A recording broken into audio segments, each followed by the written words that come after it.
बिस्मिल्लाहिर्रहमानिर्रहीम। अस्सलामु अलैकुम। उर्दू मैक के मुअज़्ज़ज़ ख़ातीन व हज़रात, उम्मीद है आप खैरियत से होंगे और हमारी दुआ भी है कि अल्लाह करीम आपको सदा आफियत के साए में रखे। प्यारे दोस्तों, आज की इस वीडियो में कुरान की 4 आयात बताऊंगा। अल्लाह ने इन आयात के साथ आपकी नस्लों को पालने का इंतजाम किया है। ये सिर्फ गिनती की 4 आयात हैं और बहुत ही आसान आयात हैं। ये वजीफा मारुफुल कुरान जिल्द नंबर 6 सफ़ा नंबर 338 में भी लिखा है। अगर आप यकीन के साथ ये पढ़ें तो हदीस में आता है कि पहाड़ अपनी जगह से हिल जाएगा। मैंने ये 4 आयात छोटे बच्चों को जुबानी भी याद करवाई हैं। जो लोग मसाइल में उलझे हुए हैं, मसाइब ने उनको जकड़ा हुआ है और परेशान हाल हैं, तो वो ये 4 आयात लाजमी याद कर लें और अपनी जिंदगी का हिस्सा बना लें। अल्लाह के हुक्म से इंशाअल्लाह इनके तमाम मसाइल हल हो जाएंगे और उनकी जिंदगी खुशगवार हो जाएगी, जिंदगी आसानी की तरफ रवा दवा हो जाएगी। दोस्तों और बहनों, जिनको रिज्क और रोजगार जैसे मसाइल का सामना है, वो इन 4 आयात को सुबह और शाम 7 मरतबा रोजाना लाजमी पढ़ें।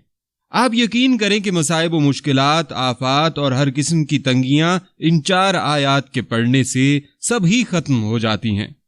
आपको अब वो 4 आयात भी बताता हूं और इनकी फजीलत भी बताता हूं और ये आयात पढ़ने का तरीका भी बताता हूं। आपसे बस दरख्वास्त है कि इस वीडियो को आखिर तक जरूर देखिएगा।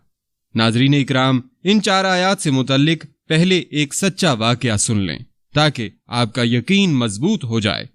एक जामे मस्जिद के खतीब की एक खूबसूरत बेटी थी जो जामे में पढ़ती थी। एक दिन वो जामिया से वापस घर आई। गाड़ी से उतरते वक्त एक लड़के ने उसका चेहरा देख लिया। लड़की बहुत हसीन और जमील थी। लड़के को पसंद आई। उसने पता किया लड़की खतीब साहब की बेटी थी। लड़के ने उसी दिन से सफ़े अव्वल में नमाज पढ़ने का एहतमाम शुरू किया। अजान सुनते ही वो मस्जिद के दरवाजे पर पहुंच जाता। नमाज तक तिलावत कुरान में मशगूल रहता था। जब 7 महीने तक वो इसी मामूलात का पाबंद रहा, उसके बाद उसने वालिद से शादी की ख्वाहिश का इजहार किया। वालिद ने कहा, ठीक है, देख लेंगे मुनासिब रिश्ता। उसने कहा कि लड़की मैंने देख ली है। वालिद के पूछने पर उसने खतीब साहब की बेटी के बारे में बताया। उसने कहा, यह तो बहुत अच्छी बात है, इमाम साहब से मिलते हैं। हमायदीन मोहल्ला के साथ इमाम साहब की खिदमत में हाजिर हुए। इमाम ने लड़के के बारे में पूछा। उन्होंने उस लड़के की तरफ इशारा किया। खतीब ने लड़के की दीनदारी को देखकर लड़की से मशवरा करने और रजामंदी जाहिर करने पर रिश्ता कबूल कर लिया। चनाचा रिश्ता तय हुआ। 6-7 माह बाद शादी हुई। शादी के कुछ अरसा बाद लड़के ने नमाज पढ़ने में सुस्ती शुरू की। 1-2 माह बाद लड़के ने दाढ़ी काट दी।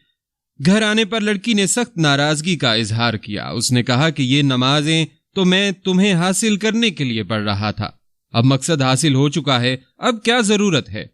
लड़की ये सुनकर बहुत अफसुर्दा खातिर हुई और जाकर वालिद साहब से कहा कि उस बेदीन के साथ एक दिन नहीं रहना चाहती। ये मामला महकमा अदल तक पहुंच गया। काजी ने दोनों में तफरीक का फैसला किया। लड़का बहुत परेशान हुआ। उसने बहुत कोशिश की लेकिन लड़की को दोबारा ना पा सका। लड़के ने एक जादूगर से मदद हासिल करने का फैसला किया। जादूगर ने बड़ी रकम अदा करने का मुतालबा किया। लड़के ने सारे पैसे पेशगी अदा किए।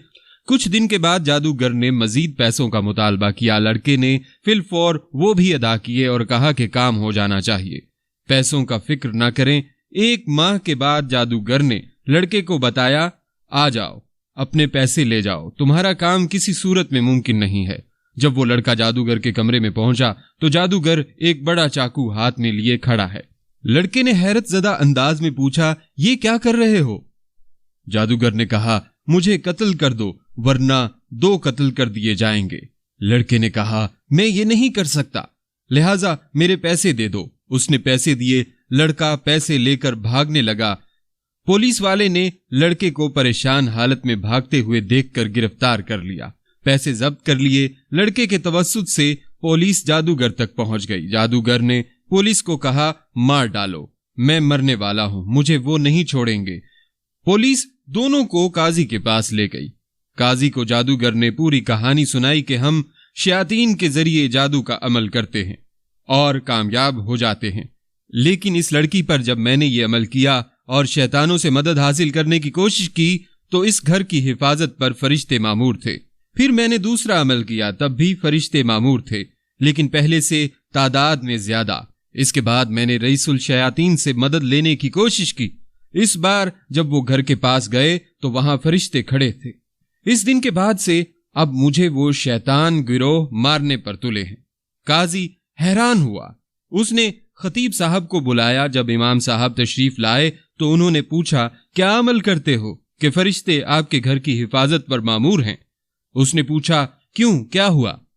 کیونکہ اس کو پتا بھی نہیں تھا کہ یہاں کیا چل رہا ہے۔ جب انہوں نے امام صاحب کو پوری کہانی سنائی تو خطیب صاحب نے کہا کہ ہمارے گھر میں صبح روزانہ سورہ مومنون کی آخری 4 آیات کی تلاوت ہوتی ہے، اور جس گھر میں روزانہ سورہ مومنون کی آخری 4 آیات کی تلاوت ہوتی ہے اس پر جنات اور شیاطین کا اثر نہیں ہوتا۔ ایک خاندان کی حفاظت کے لیے اللہ پاک ایسے انتظام فرماتا ہے۔ بلکہ ان 4 آیات سے متعلق حضرت عبداللہ بن مسعود رضی اللہ تعالی عنہ سے روایت ہے، ان کا گزر ایک ایسے شخص کے پاس سے ہوا جو انتہائی سخت امراض میں مبتلا تھا۔ حضرت عبداللہ بن مسعود رضی اللہ تعالی عنہ نے اس کے کان میں یہ 4 آیات پڑھ دیں۔ وہ اسی وقت اچھا ہو گیا۔ رسول اللہ صلی اللہ علیہ وآلہ وسلم نے دریافت کیا کہ آپ نے اس کے کان میں کیا پڑھا؟ تو عبداللہ بن مسعود رضی اللہ تعالی عنہ نے عرض کیا کہ سورہ مومنون کی آخری 4 آیات پڑھی ہیں۔